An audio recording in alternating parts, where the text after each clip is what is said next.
Hello everyone, this is Sophie from Bridal Poltero. Welcome one and all.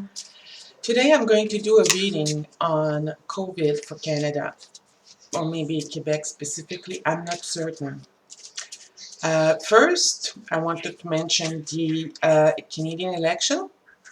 Congratulations to Trudeau, everybody lost because nobody, the map, the electoral map pretty much stayed the same. So he said in his speech yesterday that he would not hold elections until 4 years from now, that he heard Canadian loud and clear.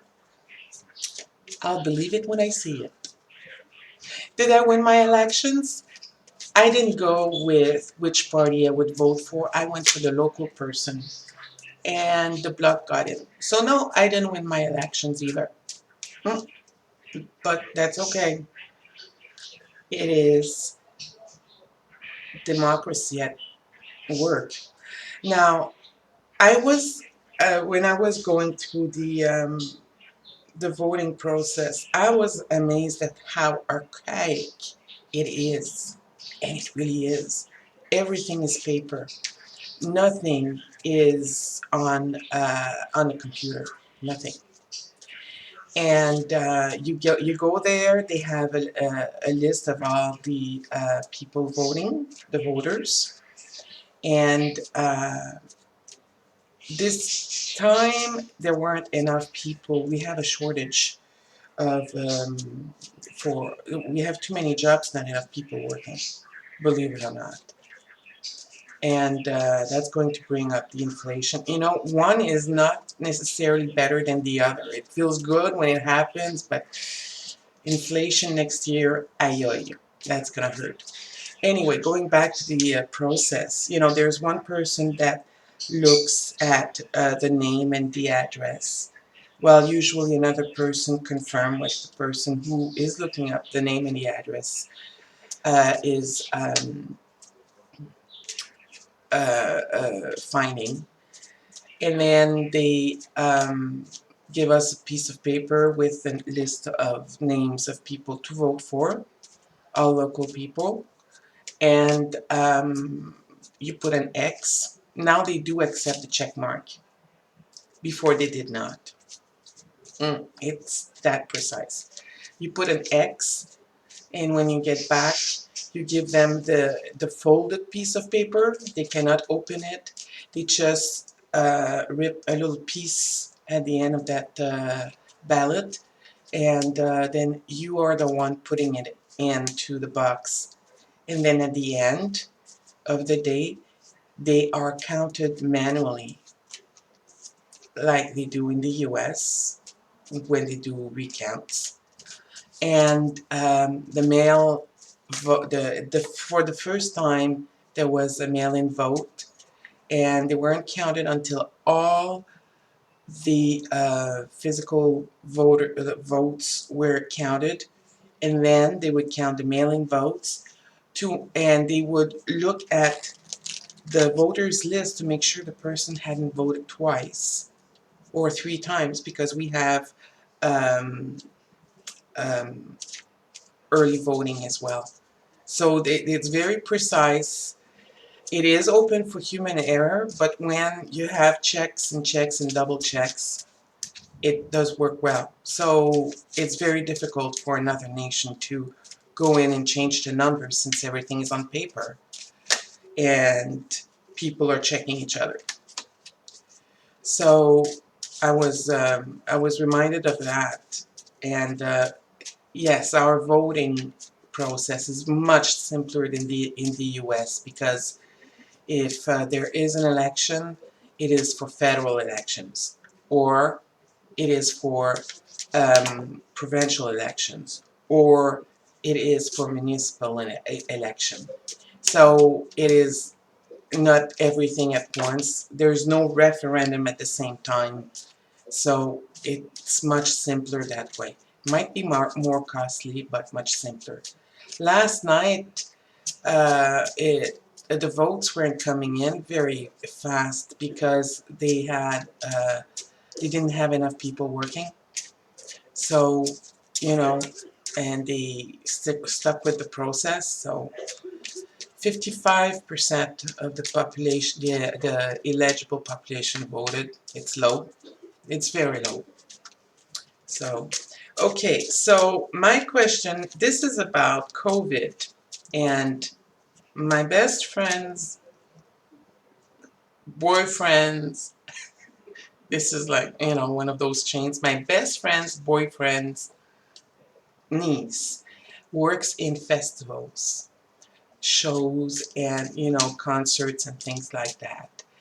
And everybody, all organizers and people involved in those, received a letter from the uh, Department of Health and Services and Social Services to inform them that all the festivals needed to be done and over with by sometime in October in order to avoid a catastrophic fourth wave and potentially quarantine.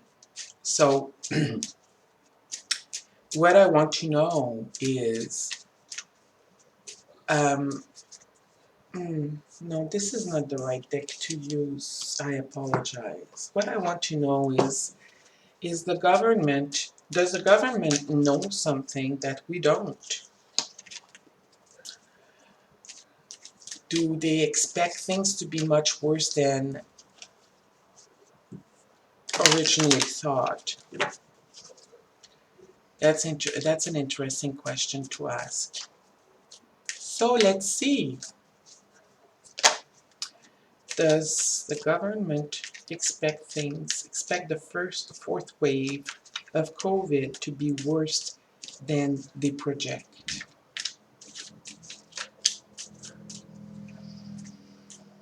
Mm, okay.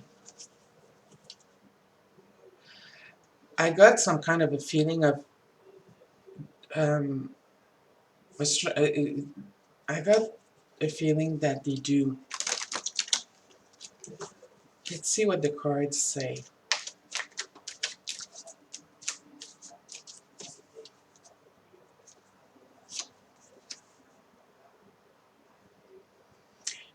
They're very, right now, um,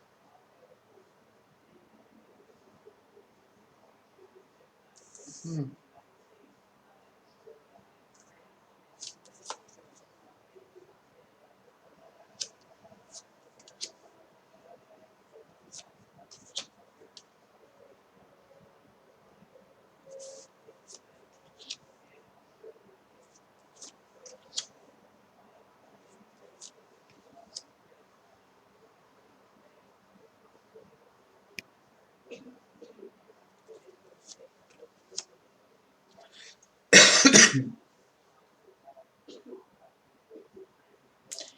they've opened things up more than they would have normally in the winter with the same situation.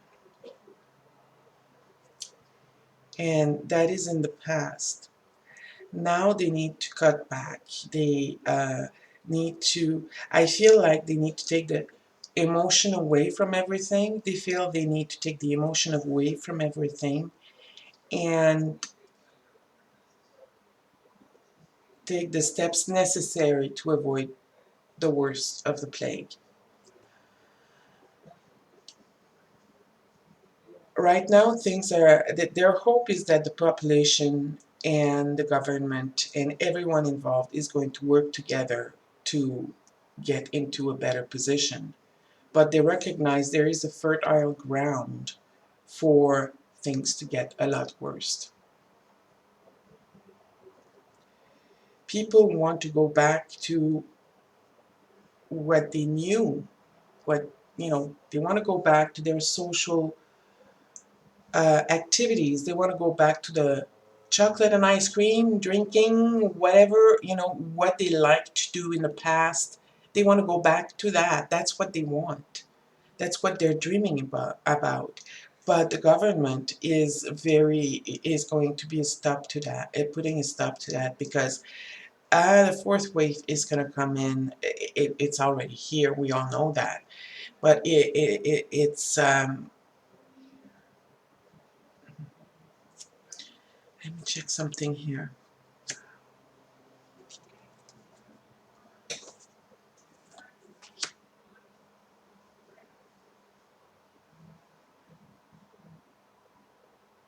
Their fear is that it's going to be, a lot worse than they project, and they don't want to be asleep at the switch. But I also see this person in the fourth sword as being someone like in a hospital bed. We're doing good in Canada and in Quebec for vaccinations. We're doing very, very good. Hey, my brother got his first shot and he's going to get his second shot soon. Miracles happen. Yay! So they want to succeed. They want people to go back to that. They want people to be able to go back to that, but they know it's not necessarily possible. And they will have to manage their emotion and their communication. I know this is cups, not swords. That's the king, by the way. I just saw that it was on the screen. Um, they'll have to manage people's emotion so that we're not getting into this, but we're more getting into their hopes. But at this time, um,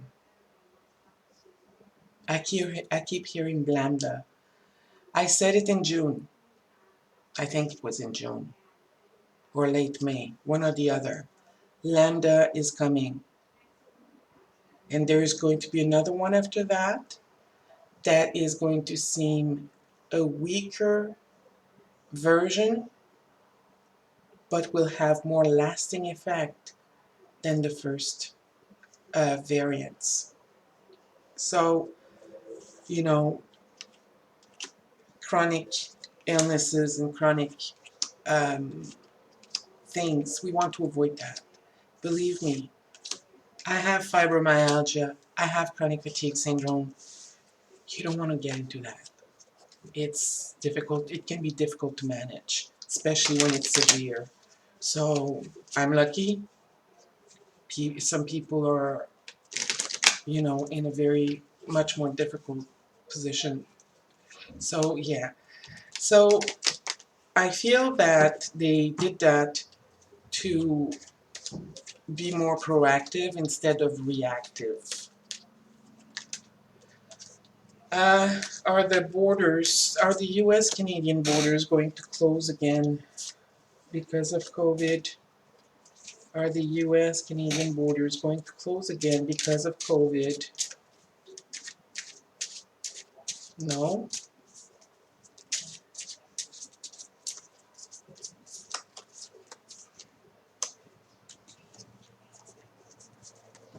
Are the US Canadian borders going to close?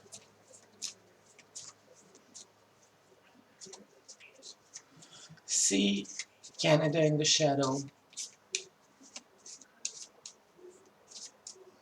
and the US more bright.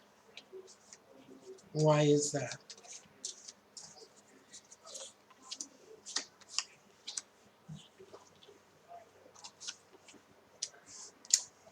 I'm trying to practice my remote viewing because I'm having a session with my mentor on Sunday. So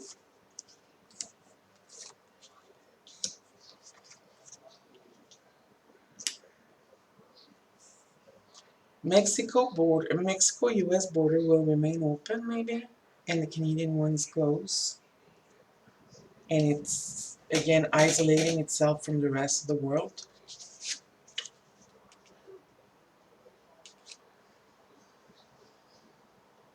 New offers,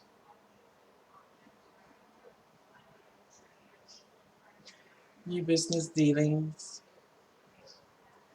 Something may change. Yeah, business dealings. They're going to be strict. I always see the Queen of Swords as someone who's emotionless and, very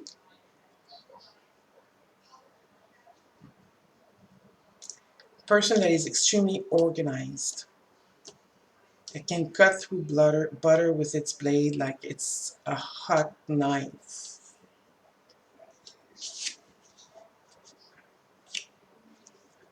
Things may be suspended for a while, but there is still prospect. So you have the Ace of Pentacles and the King of Pentacles. So things might be changing, but it might be related to processes to be more proactive without maybe closing the border. But those processes might be paralyzing somewhat. Some things certainly will be sacrificed. Right now, it's too early in the game to determine. Yeah,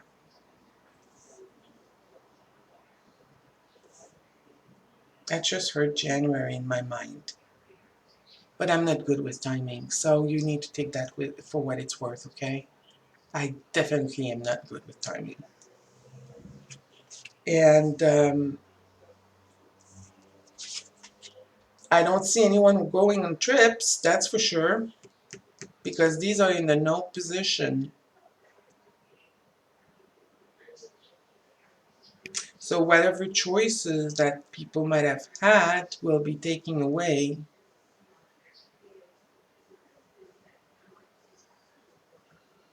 You need to see those reversed, basically.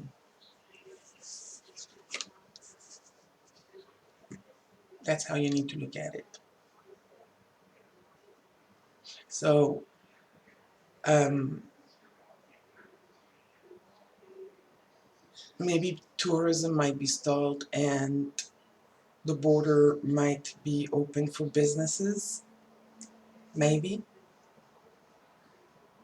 That's my story and I'm sticking to it. There you go. So thank you very much for watching. I know this is about Canada, and I'm going to do another video for the US today. There is whether or not there's going to be a shutdown in the US in regards to spending. The US is very, they need to pay their credit card bill, but they want to spend at the same time. And there is the infrastructure bill and the humanitarian bill, and there are factions from Democrats, factions in the GOPs, and then there's the GOP and Mitch McConnell. You guys need another party, one that is centered. Oh, talking about that, I wanted to mention, with yesterday's election results, O'Toole, who had been trying to work in getting the Conservative Party more centrist, to be able to compete more with the Liberals, might be removed. So I just wanted to tell Canadian fellows that. So basically that means it's a choice that will be, for me, if they go back to the right, it's not going to be a voting choice for me. So, yeah. Because O'Toole was trying to bring the party more in the center to be able to attract more people. And the Conservative Party does not forgive failure. So, yeah. Anyway, it's been long enough. We're going to talk about the US next. Have a great evening, everyone. Oh, and by the way, tomorrow I will be on Kathleen's Light Workers Tarot. I think it's at 5 or 6. So I just wanted to let you know that if you are interested, it's going to be with Kathleen, with Ron from Ron Unconditional Love Tarot, and with Jay from Earth 213. And every Saturday evening, unless something happens, I usually join Ron in doing his live stream on his channel, so I just wanted to let you know that. All right, bye bye.